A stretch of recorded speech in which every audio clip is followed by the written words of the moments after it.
Good afternoon. So today's unpacking Pack Scout conversation is talking about recycling. The reason for this conversation is that a lot of the time you'll see a note on a package or something that will give you the recycling symbol, or companies are telling you that the product is completely recyclable, and yet as consumers, we're aware of the fact that there's a massive issue of waste going into landfill, going into waters, and most of us are trying to find ways of avoiding that. So when it comes to packaging recycling, the thing to bear in mind is that there's a lot of waste going on. And a lot of the time what you see as a response to that is, well, let's just ban it.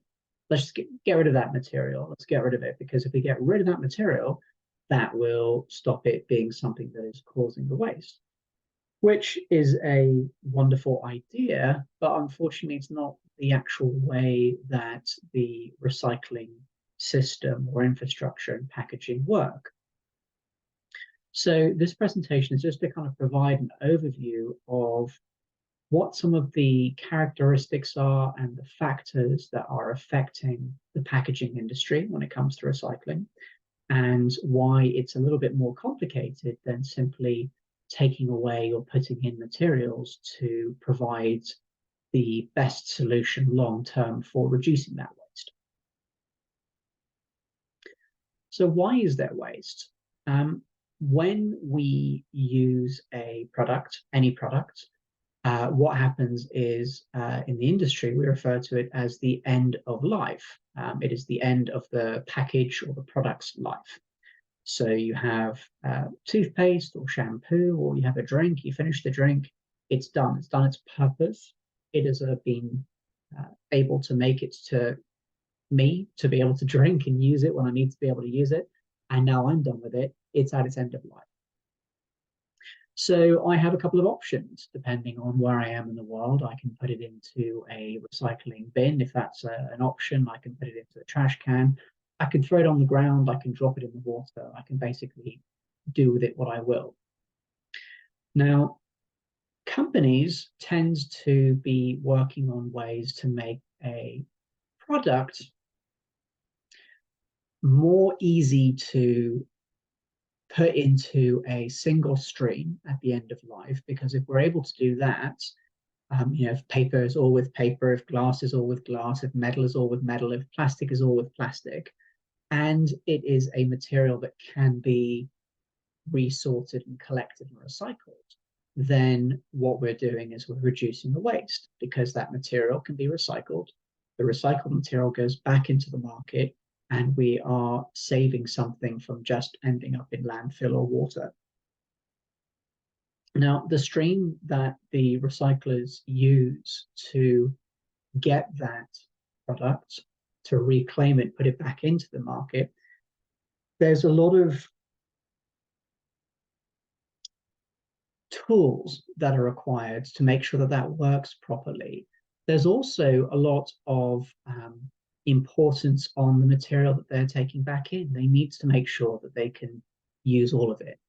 So if it is something that's got multiple layers, if it's got multiple materials, if it's got grease, if it's got oil, if it's been permeated by ink, if it's got a coating in it that's too buried into the material, all of these are things that stop that material being recycled.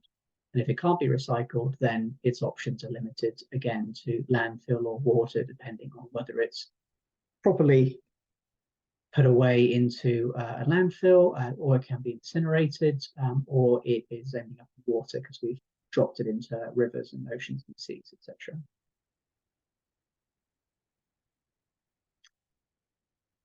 If we cannot sort of reiterate that statement, if we cannot recycle something, it is going to end up as trash. It's going to end up in landfill, in water, or burnt. Obviously, that's not the ideal way for that material to end up. But if there's nothing we can do to reclaim it or recycle it or reuse it, then that is the option left to us.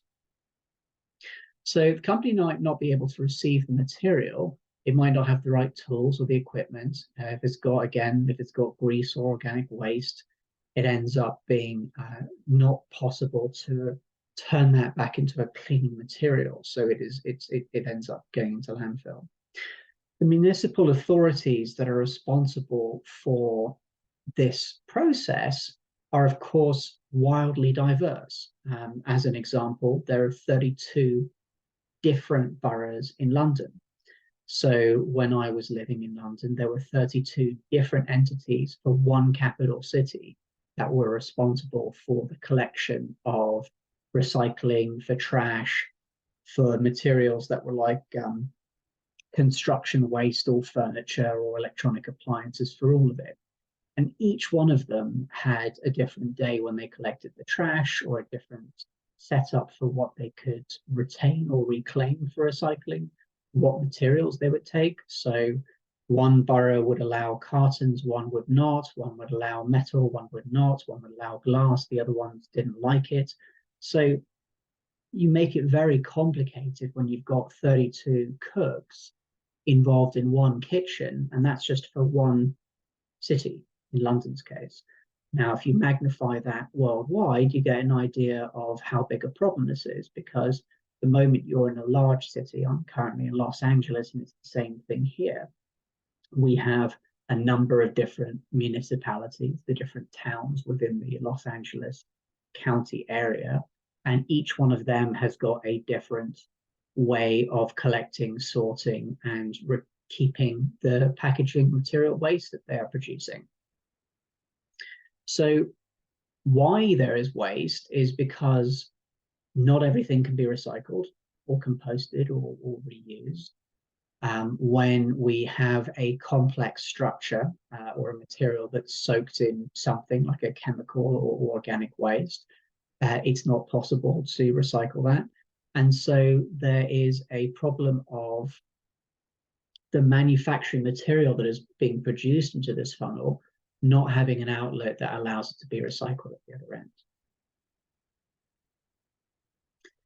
In the packaging industry, there's a term that you will hear a lot of the time, which is fit for purpose.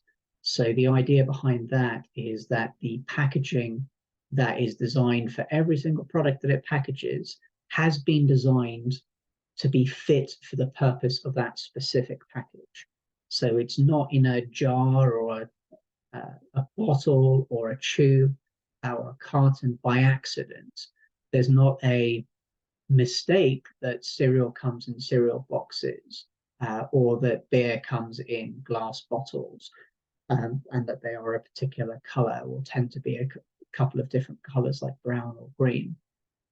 These are not accidents. These are highly precise material decisions that have been used to make sure that the product within that package is preserved, is protected, it has the longest shelf life, it's able to make it to us as consumers in the best possible shape and the highest possible quality, and then be stored by us for as long as we might need it before we're able to use it. And then and only then is it done with its usable life. Now, each one of the materials that we use to make that packaging, they all have different pros and cons, and changing an aspect of that product has a huge ripple effect. So when you look at solutions like, well, we'll just move all of the plastic into paper, there isn't enough paper to do that, unfortunately. So that solution has a ripple effect. That ripple effect determines whether it's a possible one that might be able to be entertained. It's the same with glass. Like, even if glass magically tomorrow became the most amazing material, it's very, very heavy, it's very expensive, it uses a lot of energy and resources to create, and there's not enough of it. We don't have enough glass to put everything into glass. We don't have enough paper to put everything into paper. We don't have enough metal to put everything into metal. So each one of them can't just cover everything. So on top of the fact that they're fit for purpose, we have to be aware of the resources that we have to put these products into them. So companies put their packaged product into the best material, the best format that is fit for purpose in order to make sure that it retains that high quality. So every time we try and make a change to a product or a package, it's got to go down different machines. It has all sorts of production or operating tolerances and characteristics that are suddenly changed. And it means that we need to use new equipment or change a process around or change the way in which it goes down a manufacturing line. And all of these ripples can have fairly dramatic differences and results and impacts. So fit for purpose is the way that the industry ensures that there's not a lot more waste than there would be if they were to just try and make something just because it was of a recyclable material, or if they were to just take recycling as the only thing that mattered in the production of packaging. It would still have to be fit for purpose. Otherwise, it's not fit for purpose. And if it's not fit for purpose, it won't work. And however that comes out, it will come out eventually. So it's a balancing act. So the best way that I like to think of it is as a three-legged stool. If one leg is missing of that stool, it's very hard for you to balance on it. It will fall over most likely.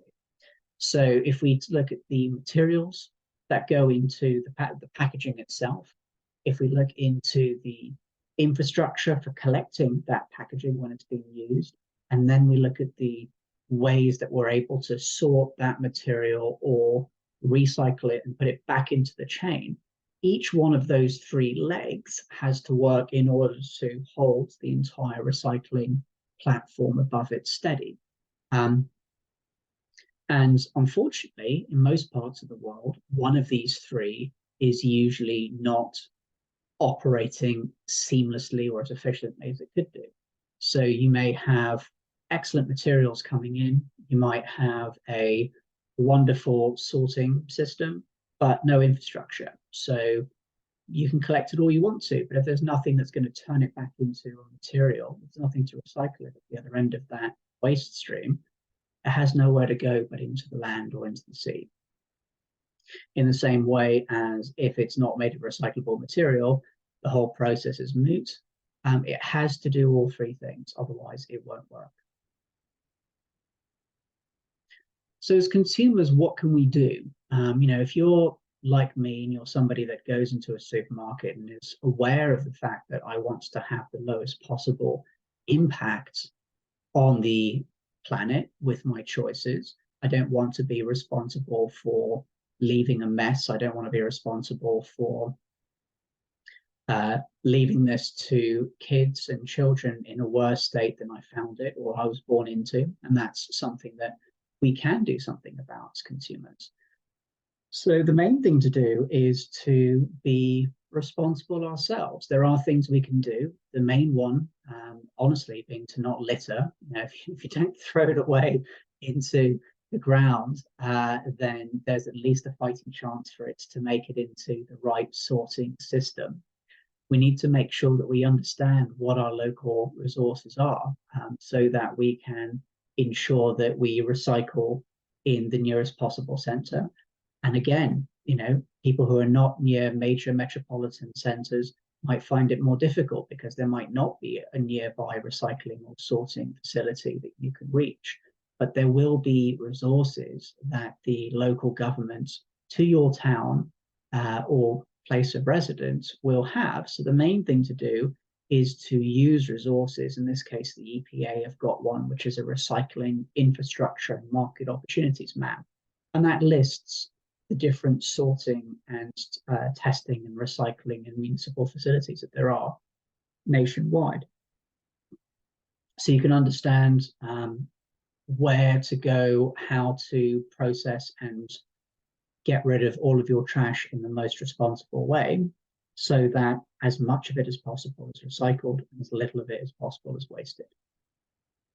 And that is the best that we can do as consumers. The companies themselves are continuing to work on ways to provide recyclable materials and recyclable structures that at least give us the chance to put them into those correct streams and collect as much of it as possible.